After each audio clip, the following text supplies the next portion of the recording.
Hey, second grade. Hope you are enjoying your Tuesday today. So this week we are working on counting coins, and we're going to eventually work on them in story problems that are about coins. But first, we're just going to kind of work on counting them and identifying them. And we're also working on our math fact strategy of +9. You guys have been working on that all October. So today for our number talk, I'm going to give you 3 number sentences, and I want you to press pause and solve them.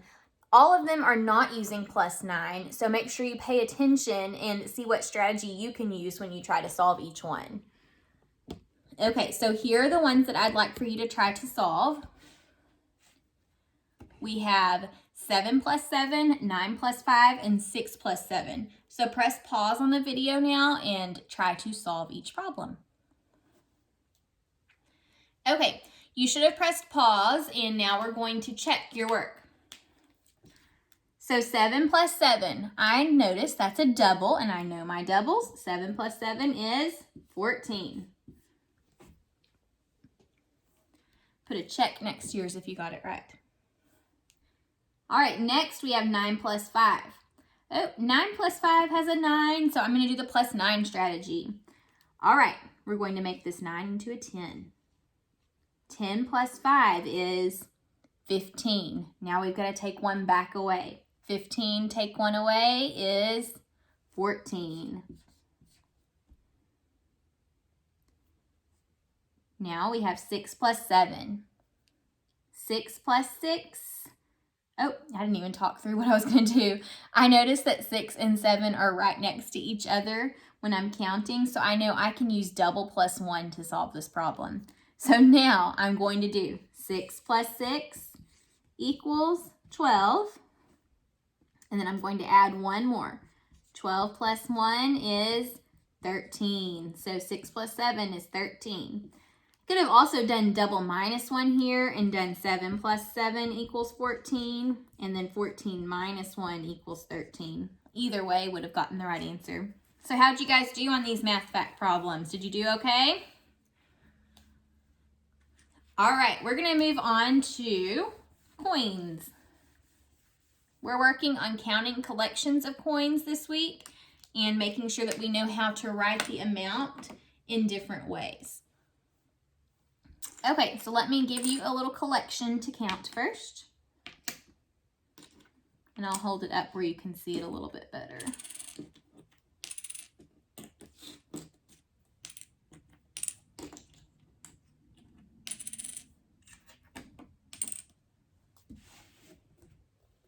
All right, here's what we have.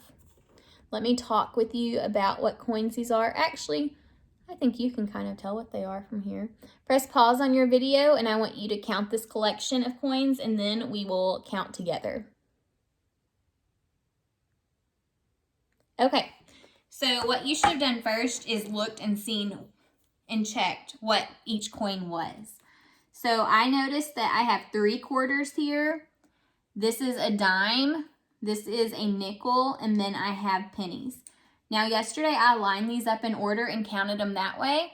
I'm going to do that sometimes, but I'm also going to show you how to solve them when they're just in a big blob like this, because on tests, they're not always going to be in a beautiful, nice line in order. They're going to be kind of scattered. So I want to show you how you can solve them when they're scattered like that. Okay. So the first thing that we do is start by counting the coin that has the largest value. The coin here that is worth the most is the quarter. How much is a quarter worth? A quarter is worth 25 cents. So we're going to count our quarters first. Remember our chant from yesterday, 25, 50, 75, $1. All for the jackets. Stand up and holler. Okay, so let's count our quarters.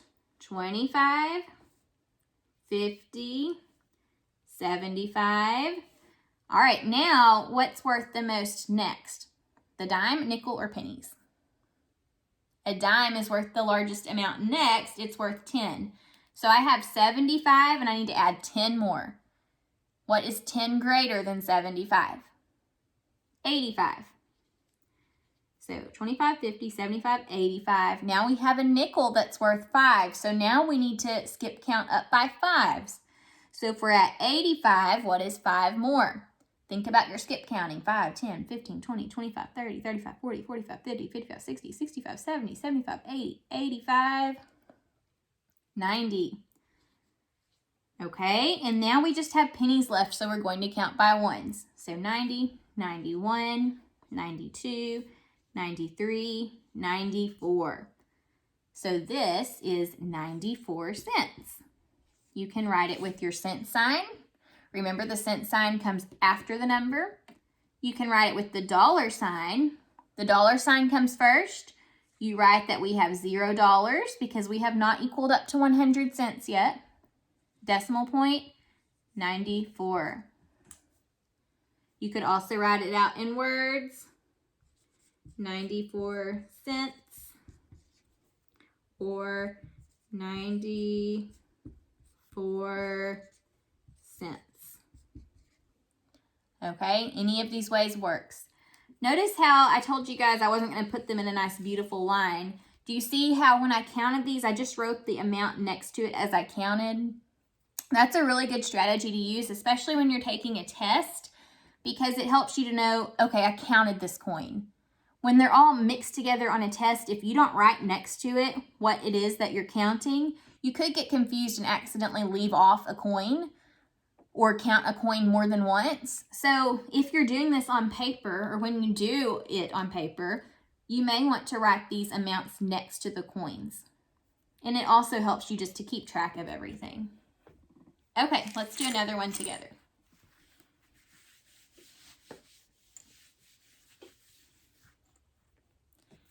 All right.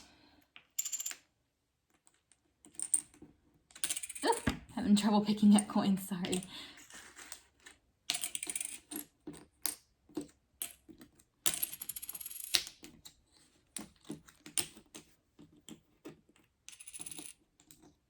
Goodness gracious, they don't want to go in my hands today. Okay, here are my coins. We're going to do like we did last time, and I'm not going to line them up in a beautiful order for you. That way we can practice more like it is when you're counting them in real life or on a test. Because in real life, if you were to get these coins out of your wallet, you would probably hold them in your hand and count them. You may line them up, but you may not have time to do that. So we're going to practice just like this. Okay, look at these coins. I think they are close enough that you should be able to see what they are. Pause right here and count the coins. Okay, so here's what you should have done. You're going to look for the coin that's worth the most first. So 25 is worth the greatest amount. The quarter is worth the greatest, so we're going to start with 25. Now, sometimes, you know, I've given you the strategy of you can start with the largest amounts and then work to the smallest. But sometimes it may be helpful to actually go to a different number next. Sometimes it's helpful to count by nickels next. That way you can count by fives. So if you want to do the nickels next, you can. Just like you don't have to start with the quarter, but it's really hard to add on a 25 at the end sometimes. You guys can probably do it because you know how to do double-digit addition. But I like to start with the quarters first. So I'm going to start with the nickels next, but then I'll do it with the dimes after that. That way you can see both ways. Okay, so 25, and then I'm going to go to nickels. Nickels are worth 5. So what's 5 more than 25? 5, 10, 15, 20, 25, 30, 35, 40, and now I'm going to go over to the dimes. Dimes are worth 10, so what is 10 more than 40? 10, 20, 30, 40, 50, 60, 70. Now we have pennies, so count by ones.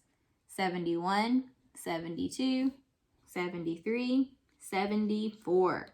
So this amount of coins here is 74 cents.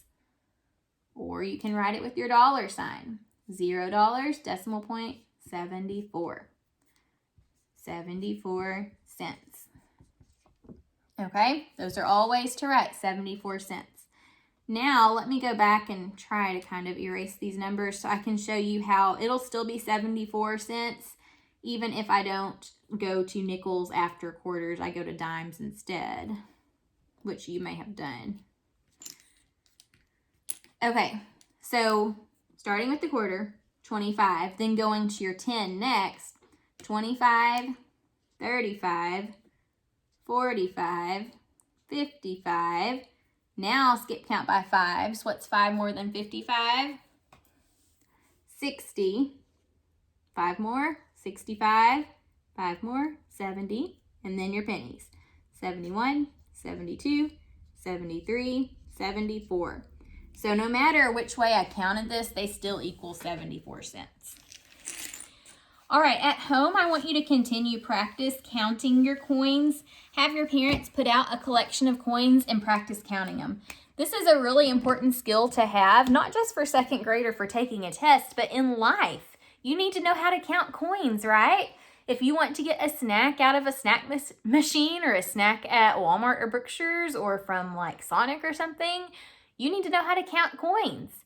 If you have a piggy bank, you need to know how to count the amount of coins that you have in there so you know how much money you have. So counting coins is super important, and it's something that your parents can help you practice at home. So just know that in second grade, you don't have to count more than $1 worth of coins. So just have your parents lay out a few coins and practice counting them. That way you can get really good at it. And also practice writing the amount that you have with a pencil on paper or a dry erase board. That way you get used to writing your cent sign and your dollar sign. Alrighty? Okay, tomorrow we'll work some more on counting coins, and we're actually going to work on what to do if they're in a word problem also. See you then.